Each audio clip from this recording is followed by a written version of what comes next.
सफलता का निर्धारण तब तक नहीं होता जब तक आपके जीवन की पूरी कहानी नहीं लिख गई हो। एक दो असफलताओं या सफलता से आप यह डिसाइड नहीं कर सकते कि आप अपने जीवन में सफल हैं या असफल। कई बार आप मुकाम खुद चुनते हैं तो कई बार मुकाम आपको चुनता है। ये किसी के बस में नहीं। हर किसी को अपनी सिचुएशन के अनुसार खुद को बदलना पड़ता है। यहाँ कहना है यूपीएससी के आइडियल टीचर्स में से एक मणिकांत सिंह का, जिन्हें आज यूपीएससी की तैयारी कर रहे ज्यादातर छात्र जानते हैं, जिन्होंने हिस्ट्री जैसे सब्जेक्ट को, जो लोगों को इतनी आसानी से समझ नहीं आता, ऐसे विषय को छात्रों का सबसे पसंदीदा विषय बना दिया।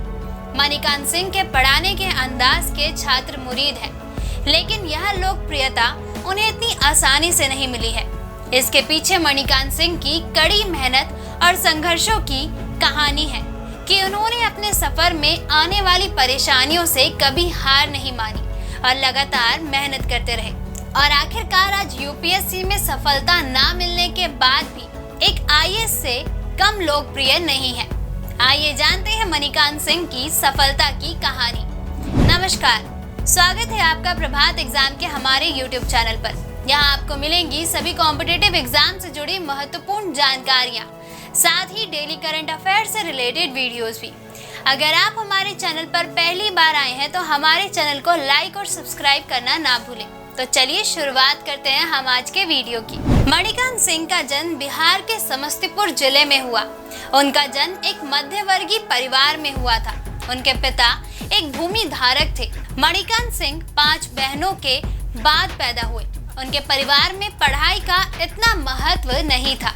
उनके पिता भी ज्यादा पढ़े लिखे नहीं थे। इस वजह से मणिकांत सिंह का रुझान पढ़ाई की ओर थोड़ा कम था। उस समय उनका मानना था कि उनको अपने जीवन में 100 से 200 बीघा जमीन हो, कई बैल और गाय हो और 1 या 2 मोटरसाइकिल हो। इसे पाने भर से वह अपने जीवन को संपूर्ण मान रहे थे। इसी वजह से वह स्कूल जाना भी पसंद नहीं करते थे। महीने में वह ज्यादा से ज्यादा 10 से 15 दिन ही स्कूल जाया करते थे। 10वीं कक्षा तक यही सिलसिला चलता रहा। तभी कक्षा 10वीं के बाद उनके जीवन में 2 ऐसी घटनाएं घटी जिससे वह काफी प्रभावित हुए और उनके जीवन में सब कुछ बदल गया। 10वीं के बाद मणिकांत सिंह एक आईपीएस ऑफिसर से काफी प्रभावित हुए, जिसके बाद उन्होंने सिविल सर्विसेज में जाने का मन बना लिया। जब उन्होंने यह इच्छा अपने घर पर बताई तो सभी को आश्चर्य हुआ।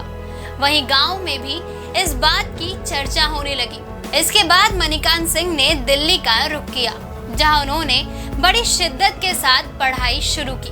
लेकिन इस दौरान कोई गाइडेंस न मिलने की वजह से हर छात्र की तरह उनसे भी कई तरह की गलतियां हुई।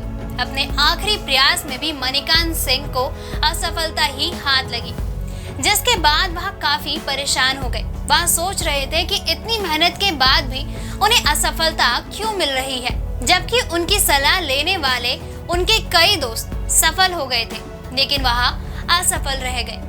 यूपीएससी में असफलता के बाद मणिकांत सिंह पूरी तरह से टूट गए थे।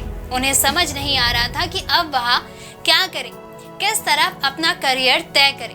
उनका मन ना तो पीसीएस की तरफ था और ना ही किसी और करियर की ओर जाने की इच्छा हो रही थी। इसी दौरान उनकी मुलाकात उनके एक पुराने दोस्त से हुई, जिन्होंने अपनी एक कोचिंग खोल रखी थी।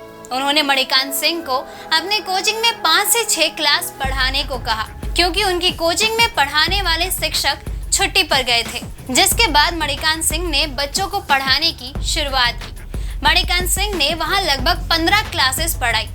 इस दौरान उन्होंने बच्चों को पढ़ाते समय बस यही सोचा कि आखिर बच्चे यूपीएससी की परीक्षा में असफल क्यों होते हैं और किसी नए छात्र को यूपीएससी की तैयारी शुरू करने में किन किन परेशानियों का सामना करना पड़ता है। इसके बाद उन्होंने जब पढ़ाना शुरू किया तो बच्चों को हिस्ट्री के विषय में भी पढ़ने में मजा आने लगा।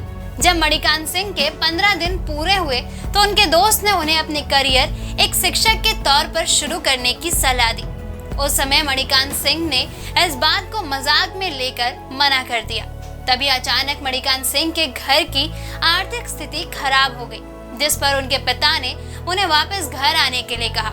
इस दौरान उनके कुछ दोस्तों ने उनको कोचिंग में फिर से पढ़ाने की बात कही। इस बार मणिकांत सिंह मान गए और उन्होंने यूपीएससी के छात्रों को पढ़ाना शुरू कर दिया।